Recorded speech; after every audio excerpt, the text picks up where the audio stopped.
Welcome back. Hi. Without creating mountains where the valleys used to be. And all the things I thought I knew were changing like the seas. Yeah. But I've overcome it all and I'm still here. Oh, I gotta change perspectives if I really wanna see. Let's talk about losing the feeling of control in your life. Ooh, I don't want to talk about that. Sorry, 'cause we're going to. I am not losing control of my life. But it's not losing control of your life. It's letting go of the need for control over every situation. I have struggled with that for as long as I can remember. That is a shared struggle, and I've known that about myself for a while now, and that is absolutely rooted in my past, without a doubt. It was the reason for my eating disorder. It was the only thing that I had to control. So yeah, nobody's touching this one. This is mine. Yep. I'm going to be great at it, and you will not take this away, because it was all I had control over, even though I was harming myself badly. But control can be when you feel it's been taken from you, you get desperate for something. Anything, something. And most of the time we lean into something that's unhealthy. For sure. Yeah. For sure. Because we haven't learned to be present in the moments when we've let go. Yeah. And trusting. That didn't even feel good to say. Oh my Like, gosh. oh. You know, trusting when you are a strong, independent woman. And when you are, when you are, like when you are a strong individual Yep. who has had to become strong or was just born that way, either way, it doesn't matter, Sure. you know. However you got it. But you are used to being the strong person. Yes. And you can will yourself through anything. Oh, And you yes. can, oh my gosh, I can totally push myself, and I'll push myself a little bit harder, a little bit harder, a little bit harder. I can do this, right? Yes. And then all of a sudden you can't. Yep. At all. It's done. Like, You have to give up control. yeah. You have to learn to trust others with, they're not going to do it correctly, but they're going to. That is not how I would be doing the dishes right now. That is not how I would be sweeping the floor. That is not. Because our dishwasher, so I had turned it, I think I told you that. I turned it on, and all of a sudden it was shooting like literal fireworks type sparks. And Oh my all that gosh. stuff. And I'm like, so it's washing dishes for the time being right now, which I actually don't mind. And there's just the two of us, but Robert, and I love you, Robert. He helps with dishes a lot. But he doesn't do it the way you would do it. Or in the same timely manner. And I will be even to the point where it's like, okay, he ran some errands and I washed them all over. Like, what is wrong with me? What is wrong with me? He was amazing. He was amazing. I didn't ask him. He saw them there. He was, he had just finished, making something, and there was a dish. He saw dishes in the sink, took them out, washed the dishes, did his thing. But I'm like, I'm feeling like a fool right now. Yeah. This even saying that, because it should have been, I'm so grateful for somebody that noticed and just chose to help. Yeah, I don't have to be a control freak. I don't have to. In some areas, I am. So let's take this a step further. And you're not going to love me for this one. This is bad enough. What about when our children are going through things and we cannot control, and we cannot help, and we cannot do anything, or they are where your son is, and you have no control over It's that? the worst. The thought actually goes in my mind that, what if I got a flight someplace out there near there and I just try to find them? I went so far as I contacted International Red Cross and says, how do I volunteer? I want to go help medically in Gaza because I want to see if I can see my kid. Ridiculous. Right. It is ridiculous. And I know it's ridiculous. Nobody it's has not. to tell me that it's ridiculous. That just speaks to my desperation to protect my child. Right. Things have gotten very real, and he's actively in harm's way. I mean, they're lobbing missiles at him that they are having to explode before they hit. That's how much in harm's way my child is. Right. And this is new for me, like I said, I'd said before, I've done deployments before, but not in to a war not zone. in this situation. And some days I do great with it. And other days I can physically feel the emotion of it. I feel physically just that squeezing grip of fear, just this icy through my body. I'm just like, just not my child, not my child, not my child, which every single parent of a military child says. But it's been difficult for my emotions, and it consumes a lot of my emotions. I was going to say, it never really leaves your mind. It's always there. Right. So I am exhausted in my mind, if that makes sense, it does. because I actively work to not allow my mind to go down the path of what ifs.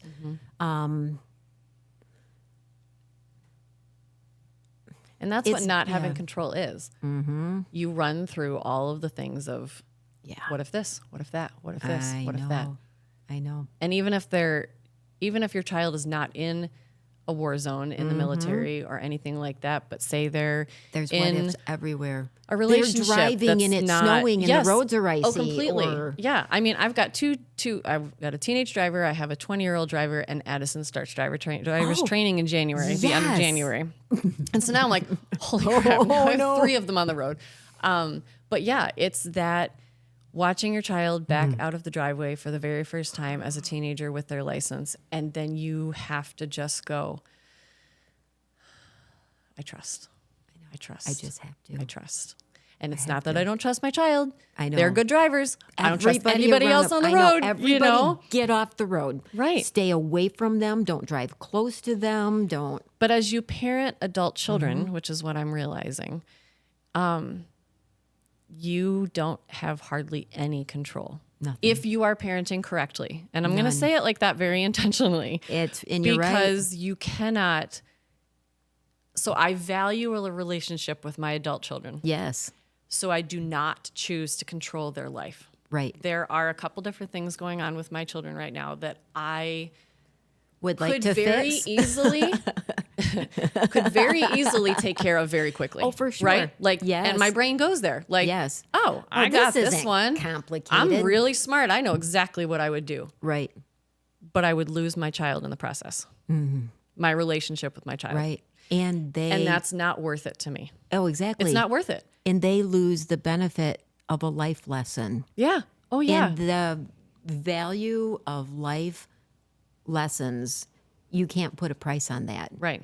You have to love your children enough to allow them to learn how to be an adult in this life outside of you hovering over them. You can't run over there and grab their laundry. Nope. You can't run over there and make sure they got more food to feed 40 people that came over there. You cannot clean their place for them all the time. You cannot make sure they picked up their prescription. You can't make sure they're getting up on time. You can't make sure they you can't make sure they put on clean underpants, for heaven's sakes. Nope. And None of I it. see it as if I were to step in constantly, they would see it as I don't trust that they could do life. Isn't that Right? what that is? So like a coach, right? I think of a coach on a football team or a basketball team or whatever. Right. If you are constantly like exactly telling your players what to do, and Yes. if you're not there, or if they're not listening to exactly what you're doing, then you don't trust your players. For sure. You don't trust your players. And I think of Michigan, football, who won the whole national championship, and Jim Harbaugh wasn't even there for 3 of the games. And his players team were did like, it. he said to them, "You've got this." Yeah. And they knew and trusted that he knew they've got that this. they've got this. Right. And so they went out there and showed everybody that it was Michigan against the world, you know, and I love that because Me that too. is how parenting is coaching when you get past a certain age. Yes. You are no longer Yes. in their faces teaching them everything. You have to switch to the role of a coach Thank you. because otherwise for they that. just don't. They will resent. They will resent. They will resent, but and they're also not rightfully going to be so. prepared. Stunted and resentful Yes, is what they that's will not be. a good place to have your Do you want? 20-somethings. I would hate to describe my children as stunted and resentful. Those aren't great adjectives Those to are describe your not. children with. But I think that's a disservice that you do when you take away their opportunities for decision making with cause and effect Yep. and consequences of a choice. Yeah. Now, obviously, if it was going to harm them, if they were going to lose a limb, if their life was going to be in trouble, Right. oh, yeah, you better believe I'm going to intervene. But Yes. on the day-to-day stuff, And I'll say things like I'll put it back on them because they've been asking different questions and Okay. different advice. Yeah. And I will, instead of giving advice, I will say, well, what would happen if you did this? Or I would go back and say, Good. well, what are you going to do about this aspect of it? Or Right. what are you going to do about that? And I have said the words, I cannot make this decision for you. I cannot fix this for you. You know, Yeah. I'm here for you. I'm here to listen anytime. And it has been amazing to Good. watch them navigate just everyday things. stuff. This is not, it's not even like these huge things. Right. It's everyday life yes, that going from being a kid to an adult, you Mm-hmm. have to learn how to do. you do. Like, oh, I work 50 to 60 hours a week. Nothing is open. Like, I get to work at 6 in the morning and I leave at 6 at night. Nothing's open. Right. And I'm like, okay, well, banks are open on Saturdays. You're going to have to go on a That's Saturday. how it goes, You know, right. like this is how you adult. Mm-hmm. Did you know that banks are open on Saturdays until noon or whatever? You Right. know, oh, no, I didn't know that. Now, Sweet. there That's you how you go. would take care of it. Or you have to say to your boss, I need 2 hours off to go take care of this. Mm-hmm. You have to say those words. have to you know, actively- I'm like every adult in the history of adults, that's what you have to It's do. just going to happen. Yeah, So, exactly. yeah, like your boys. And I was just, all of a sudden, this thought crossed my mind. They've stepped into this new role in life. Yeah. They have their own place. And they're living this whole brand new life that they've never lived before. Mm-hmm. Much like you, going from, I'm Sarah, I'm a photographer, Oh, yeah. I'm working hard, and it's just work and pictures all the time. And then cancer happened, and all of a sudden, now you're living this life. And Yeah. you had to learn that life. They have to learn this life. They Yeah. have a great safety net under all of it. Mm-hmm. But what they don't have, and I'm so thankful, is two parents that are always swooping in to do it for them. Oh, dear Lord, no. Nope. So, because Nope. they would never learn to confidently stand on their 2 feet, to confidently make decisions, and confidently know I can get through this. Mm-hmm. You know, They need it's to a know good thing. that we believe in them. Absolutely, They need to do. know that. for now, sure. Now, let me tell you, when we're not talking to them, the conversations that my What's husband and I different? have are, there's a lot of venting. And I have to have it that, like I have to, and I've told Aaron this, I'm like, look, I'm not yelling at you. I have to get these have to let emotions it out. out somehow. Yes. Somewhere, somehow, whatever it is. I can't swing a freaking bat or anything at things right now, know, so I I can't have to hurt get them, it out. so- Like, no, but like a break room therapy or something. Like I Something. can't do any of that right now. Yes. I'm like, so I have to get it out with my words. Yeah, And I said, because then it doesn't come out in the conversation for sure. with my boys, Right. you know? And so then I am the mom that they need me to be In that moment. because I was allowed to get those things out Yeah. ahead of time, Yes. you know? Because So conversations would have been very different if I... I think Robert has grown accustomed to I'll come in his office while he's working. He'll turn around, take his headset off, and he'll look at me, and I'm like, this has nothing to do with you, but I'm going to unload a minute. So he's like, okay. And those are such important words with communication in your marriage. That is so important. Oh, for because sure. if you just start going. He's like, what'd I do? Yeah, like he's sitting there just working, doing whatever, and then all of a sudden you're yelling, and he's like, how did I get in trouble? I was just sitting there doing where's what? my wife and where did crazy come from? Yeah. So I found that with Aaron too, that I have to say, I need to vent. Yes. Or if I can't even get those words out, I'm not mad at you. Or something like... to know this isn't you personally. Yes. You are my person that I just need to speak it. So, and like I described it to Robert, if I say it and get it out of here, it's not so big anymore. So it's almost like if you think of something, think of your thought like this big. And if it's sitting in here, that's big. Yeah. That's a big thing in your head. Takes up most you of your take head that space. and you set it here, it doesn't look very big anymore. It's super small. And I started thinking of it that way. I'm taking what seems huge, and it's like seeing this here and seeing it here. Oh, I love that analogy. It is so true. It is. Yeah, it is. It's so completely different as soon as it's out. And a lot of times, even as I'm venting, my mind is working through and I'm like, okay. Now I'm like, okay, I can regroup and address it this way. And I think that the same thing is true for parenting. So if you can take a step back and realize, especially with your teenager and your adult children, that they're doing that same thing, but they don't have the capacity yet to say, I need to vent, like their brains are not to that point their where they brains can aren't say even completed yet. They still have. And so if you can take a step back as the parent and really listen and realize they're not yelling at you. No. They're not throwing a tantrum. They're not being disrespectful. They're doing what you do. Right. But they just haven't gotten, They didn't have the clarifiers before they said it. Right. Be it has helped grateful tremendously that they do it. Yes, with my kids. Like my boys have come over at separate times. Yeah. And I have learned to become the world's best listener. I do here. not, and this is important, I do not try to fix anything. Good for you. And I will listen. Isn't that hard sometimes? Oh my word, the entire time inside my dialogue is like, okay, pay attention. Okay, pay attention. You know. And then I will say this. Do you want my advice? Yep. Sometimes they have said yes, and sometimes they have been like, I just needed to get that out. I just needed to be heard. I just needed you to listen. Yeah. And that is so important because as parents, again, like we were talking about, we want to fix, we want to swoop, we want to make everything perfect. We want to put these bubbles around them so that nothing happens to them. Like they're fragile treasures that you bubble wrap. And when they're little, we fix everything for them. That's our job. Yes. It is when they're little. And so to make that transition and to realize like the biggest, best thing that we can do for our adult children is just listen. Yeah. And just listen. And that is such a profound expression of love. It For is. them to know that they have that. Yeah. That mom's not going to sit and jump in and say, well, you need to do this, and this. Yes. And She's I feel like a lot of parents get that wrong. I agree. And, I think you can get used to that whole pattern of, but I've always fixed things. Mm-hmm. Why would I not fix things now? And it's like, because you're parenting an adult now. Mm-hmm.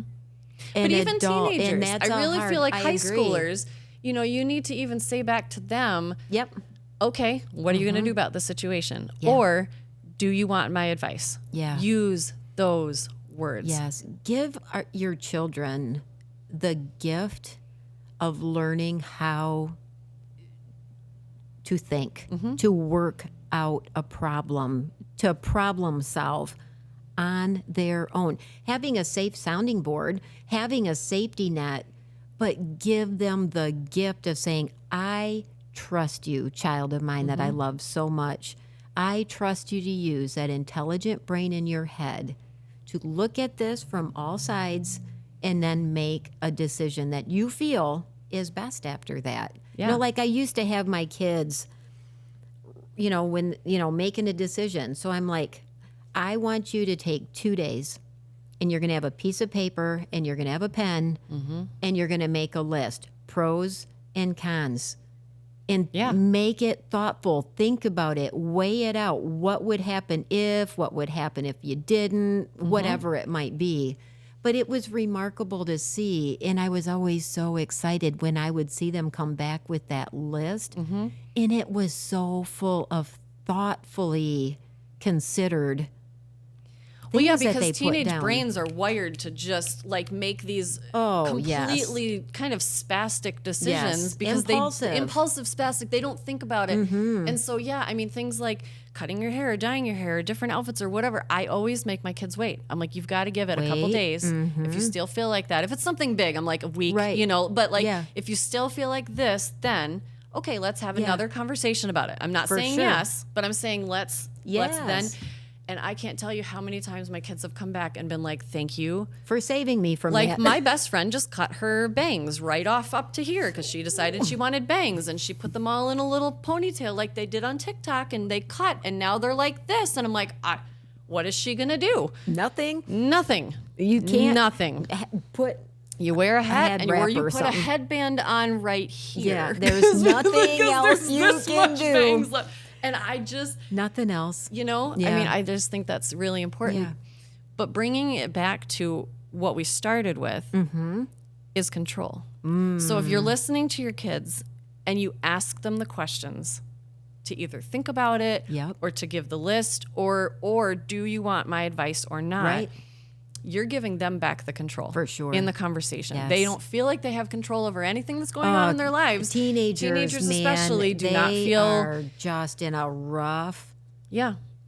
I mean, schools control everything that you do, right? And I read this the other day and I sent it to Logan, and it said, how are 18-year-olds expected to function when one day, literally one day, they're told, no, you may not go to the bathroom, or when to go to the bathroom, and then the next day they're expected to make all the decisions in their entire life. Do for the rest of your life? Holy cow, that was so profound to me that it was just you go from remarkable. this like tight, and then all of a sudden it's like, what are you gonna do? What do you want to do? Choose a career. Yeah, where Choose do I where get you're gonna my go to college. hall What are you pass gonna to do? go potty? Yes.